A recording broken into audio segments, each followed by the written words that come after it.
The Garden of Eden was, in fact, always known to be, if one just reads about it online in scholarly articles, was always the royal orchard garden of Hera and Zeus.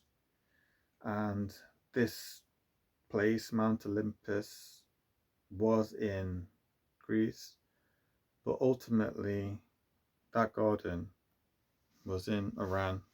As we know, all the four rivers are there in the Garden of Eden, and that's where it was.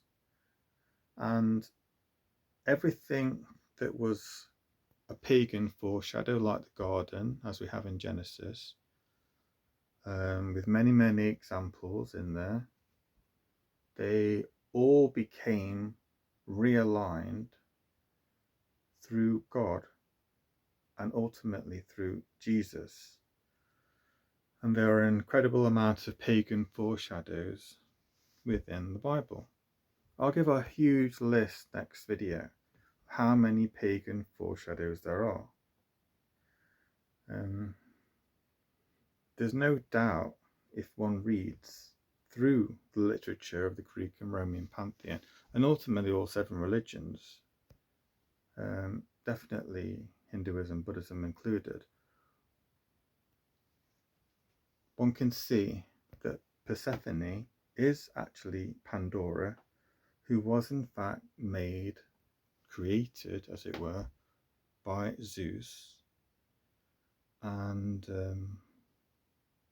by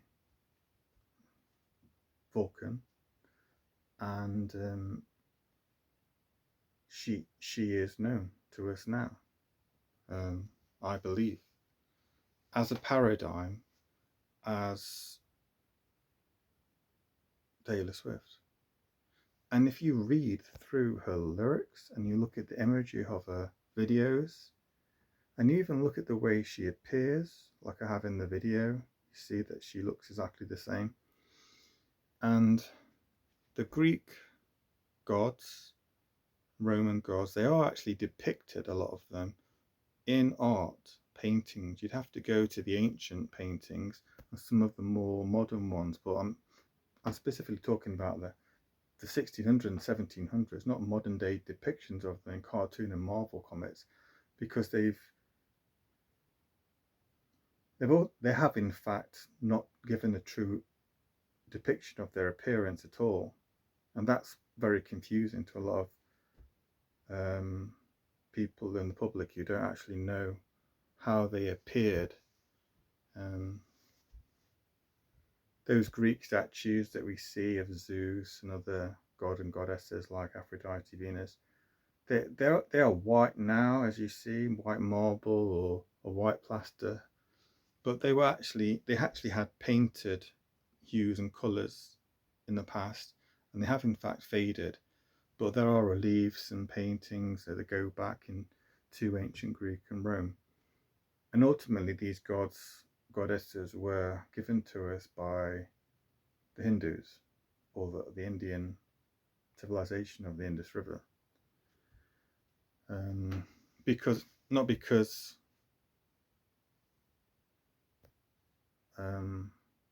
there's no other higher truth other than that, because obviously we've got Sumer, and we have the first major civilization there, but those depictions can be seen. Obviously they in Hinduism, they have done what they've done in many religions such as Catholicism, where they have actually just represented themselves in those gods and painted them or depicted them in their own appearance, as it were. But they are in fact, and always were, god and goddesses with many different skin colours, well, the main three. And it will surprise you what they actually look like if you look at these ancient paintings. And we know through history that they were known, I say, like if some science fiction writer like Stan Lee wants to depict them the way he appeared, or his European ancestry appeared, then he has a right to do so. But it's interesting to look at what the true depictions were to the ancient Greeks and Romans, especially. A good example would be to look at Mars, Greek god Mars, would be known as Ares. He was actually depicted with the same colour skin I have, and they're just major paintings all over depicted him with that skin colour. Not that it matters to us all deep down, because none of us are really bothered about that anymore. It's just the media that's concerned about that, and politics. And as we know, that is basically like the dark side of all society that the main majority of us people just don't care about. But it is interesting as a discourse to understand how their depictions have changed, ultimately changing the perception of many different people around the world to ultimately believe a truth that isn't there, at least from those ancient writers' perspectives. Persephone is depicted as a fair-skinned white lady, woman, and she is ultimately a paradigm of a reincarnation of her, I believe, through Taylor Swift. I mean, the amount of time she talks about Adam and Eve. I mean, she says it in one of her videos where she discusses Don't Calm Down, where she has all the rainbows, which say I've spoken in the video about Pan and Venus, and it's talking about Adam and Eve. She talks about Hermes through Superman. She talks about him all the time. She's talking about Romeo and Juliet, and you can see quite clearly that they are star-crossed lovers, which is a far back reference to Adam and Eve. Because keep using the word ultimate, if we write a poem or a song, or even if we have a dream or a vision, or we have anything that we create, it will give us insight into who we were, you see. But there's so much more to it. Our names, who our parents and siblings and daughters are, who our lovers are, they're actually the same. And what it is that when Jesus died and was resurrected in 31 AD, he did in fact create a new timeline for us all. And we are going to be woken up en masse by these revelations that Jesus is revealing. And then we'll have to make that choice between the sheep on the right and the goats on the left. And the 4 horsemen, of which one is a woman, Justice, will be the reapers of the world. But we are all made holy through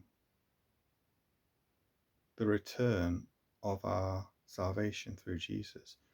So it's remarkable that we think of all these gods and goddesses as fallen angels who are satanic, and that they never meant anything to God, and they would in fact just all go into the burning lake of sulfur and hell forever. But it's not what the Bible says, and it's not what the parables speak of, especially the parable of a servant who is an angel who doesn't forgive other angels, and myriad parables that speak of angels looking after the earth. He calls them servants, but they are in fact angels that looked after the earth, which were in fact created. Sorry, the humans were created by these angels. It's an established fact that it was the angels who created this world and humanity. But that is the point in question, is that we have been made holy, and all those pagan gods, everything they did, has been made holy, except for those four main ones. And so what we did in previous lives, they are in fact going to be made pure, and we will get our dreams and hopes and fantasies, of which there were many, back. But in this life, we aren't returning to those sins. The ones who are sheep on the right are not returning to those sins, just like the prodigal son and Pan and Hermes. He is in fact returning to God. He was dead, it says it there, and then he is alive. And so, even though, if I'm right, she is in fact Eve, Persephone, or Pandora, she is not going to make that mistake again, i.e. falling. She will right that wrong. And we're all becoming more and more conscious of our actions through the events of the world, which we can see on our TV screens and reading our newspapers. And it doesn't matter if you're secular and you believe in science, you can see it with the physicists like Neil deGrasse Tyson speaking of 50% chance of we're living in a simulation. You can see it with the Stephen Hawking and revelations about him, that he may not have been a pure person in the end. We don't know, but there's reports. He tried to come up with the theory of everything, but it was always there. And Jonathan Cahn just led me to apply what he had done to these 7 major religions. And I did have the insights of Thoth, and I've read, who is Hermes, and I've read so much about these ancient cultures and religions, and I've seen thousands of movies and TV shows that I've put it all together. And I don't know how else to do it other than do videos. I can just record footage from TV shows and films and put them in, but I thought I'd do this first. You might think it's unfair to the world to say things about Taylor Swift. I've listened to every single song she's written, by the way. Plus, there's all sorts of videos and shorts, and there's all SNL videos.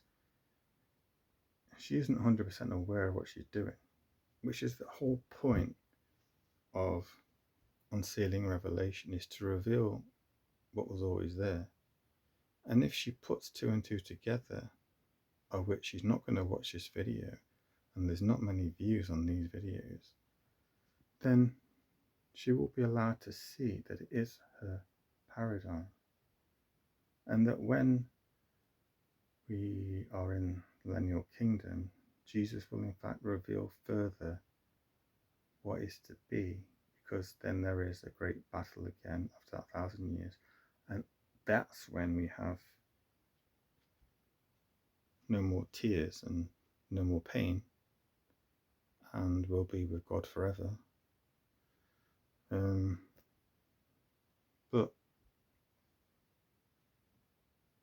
that's why the pagan world is there, because those gods were creator gods, and they did these sins, but they weren't all malevolent.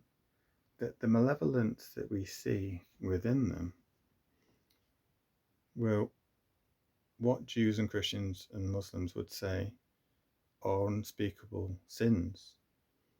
But Jesus did say that we'll all be saved through the prodigal son and through all the parables, and all these foreshadows will be realigned. Hundreds of times you see these foreshadows being realigned, like at Mount Sinai being a god worshipping worshipped by the devil, Baal, and then being turned into God's mountain, Mount Sinai. Over and over again, historians have simply thought that the Bible was just paganism and that it meant nothing other than a Jewish story that, and obviously other, that had been written in poetry to illuminate that world, as it were, but it was in fact the same story, and just, they made it their own. But that was never the case. The old world dies and a new world is created. But it does exist with those gods and goddesses and lovers who were not in the main pantheon, of which there are many.